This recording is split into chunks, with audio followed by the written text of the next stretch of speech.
YS Jaganmohan Reddy కొంతమంది ఎమ్మెల్యేల పైన ఉన్న అసమ్మతి కారణంగా కానీ, కొంతమంది ఎమ్మెల్యేల పనితీరు సరిగ్గా లేదన్న కారణంగా కానీ, ప్రజా అభిష్టం ప్రకారంగా కానీ ఆంధ్రప్రదేశ్ రాష్ట్రంలో కొంతమంది ఎమ్మెల్యేలు కానీ ఇన్ఛార్జీలు ఉన్న వారిని స్థానం చేయడం జరిగింది. అంటే ఒక చోట నుంచి ఒక చోటకు మార్చడం జరిగింది. వీటన్నిటిని టీడీపీ పార్టీ వారు క్యాచ్ చేసుకొని ఓడిపోతామనే బెమ్మలో జగన్మోహన్ రెడ్డి ఎమ్మెల్యేలను కానీ ఇన్ఛార్జీలను కానీ మారుస్తున్నారనేది ఒక దుష్ప్రచారం చేస్తున్నారు. ఆ దుష్ప్రచారంలో ప్రజలు ఎవరు కూడా నమ్మట్లేదు. ఈ ఎట్టైనా సరే తెలుగుదేశం పార్టీ అధికారం రావడానికి జగన్మోహన్ రెడ్డి చేస్తున్న పనులన్నింటినీ కూడా ఆటంకం పరిస్థితి జరుగుతుంది మొన్నటి వరకు.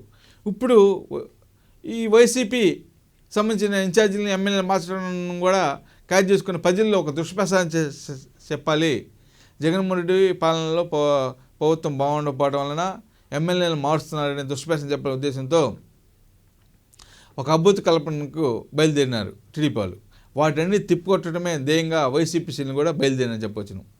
అందులోని భాగంగా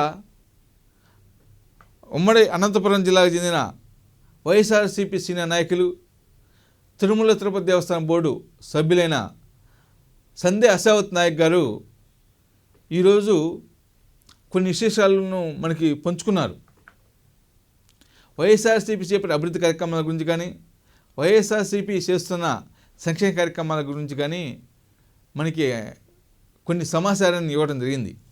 ఆ సమాచారాన్ని మీ ముందు తెలియజేస్తున్నాను.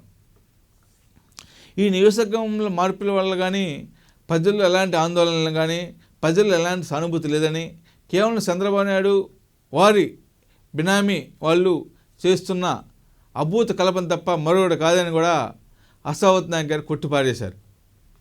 వాళ్ళకే కానీ ఈ నియోజకవర్గం మార్చడం వల్ల అది వైఎస్ఆర్సీపీ అంతర్గత వ్యవహారం అని, అది పార్టీ సంబంధించిన వ్యవహారం అయినప్పటికీ కూడా టీడీపీ వాళ్ళు ఆ నియోజకవర్గం మార్పు వల్ల మళ్ళీ గెలుస్తారేమో బెమ్మలో ఉన్నారు అని టీడీపీలు భావిస్తున్నారు. వారి బెమ్మలని బెమ్మలుగా మిగిలిపోతాయి. మళ్ళీ రాబోయే రోజుల్లో వైఎస్ జగన్మోహన్ రెడ్డి సీఎం కావడం తథ్యమని కూడా సందే అశావత్ నాయక్ గారు చెబుతున్నారు. మొన్న జరిగిన తెలంగాణ ఎన్నికల్లో కాంగ్రెస్ పార్టీ అధికారంలోకి వస్తే ఇక టీడీపీ శ్రేణులు సంబరాలు చేసుకోవడం, దెయ్యాలు వేదాలు వదిలించినట్టుందని అంటున్నారు. అక్కడ కాంగ్రెస్ పార్టీ ప్రజలకు అనేక హామీలు ఇవ్వటము, అక్కడున్న బీఆర్ఎస్ పార్టీ పైన వ్యతిరేకత కారణంగానే కాంగ్రెస్ పార్టీ గెలిపింది.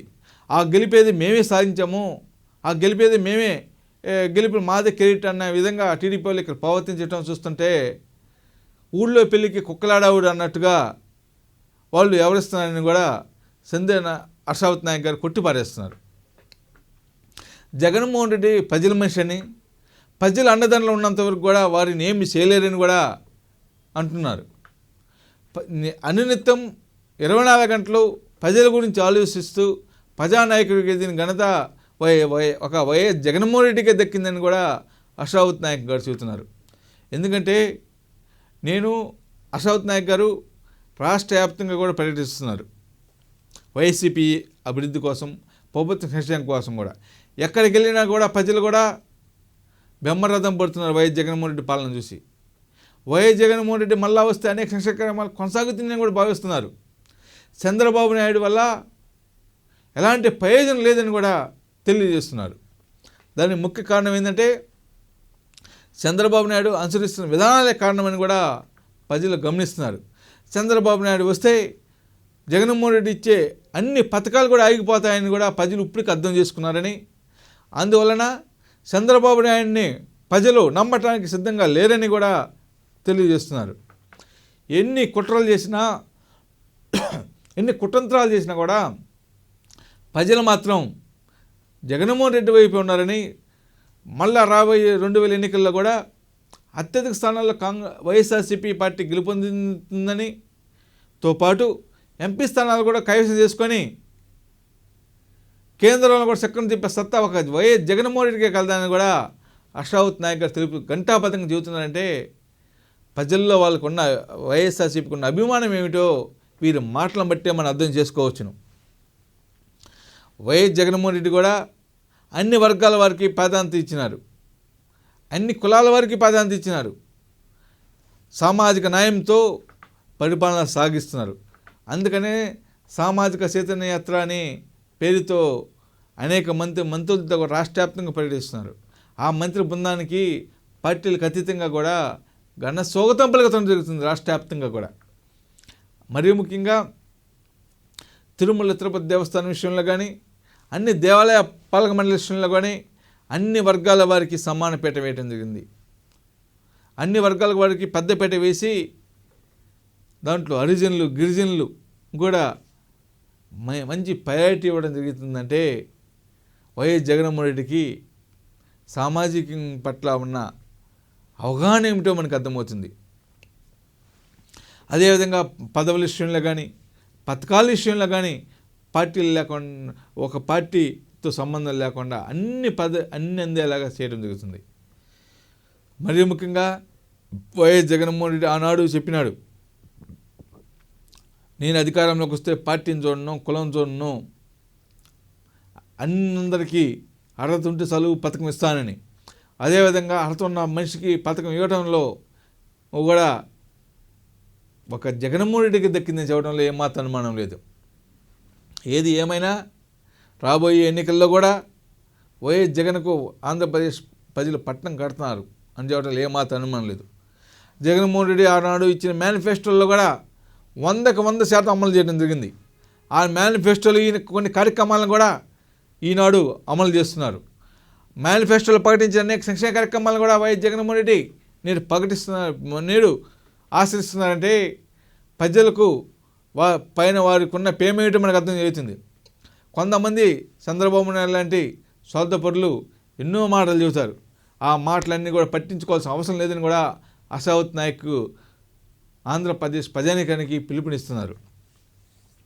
ఇక్కడ జరుగుతున్న మరొక ముఖ్య విషయం ఏంటంటే, జగన్మోహన్ రెడ్డిని దించడానికి ఎల్లో మీడియా వాళ్ళు, ఈనాడు, ఆంధ్రజ్యోతి, టీవీ వాళ్ళు లేనిపోని కట్టుకట్టులు కట్టి విషప్రసారం చేస్తున్నారు.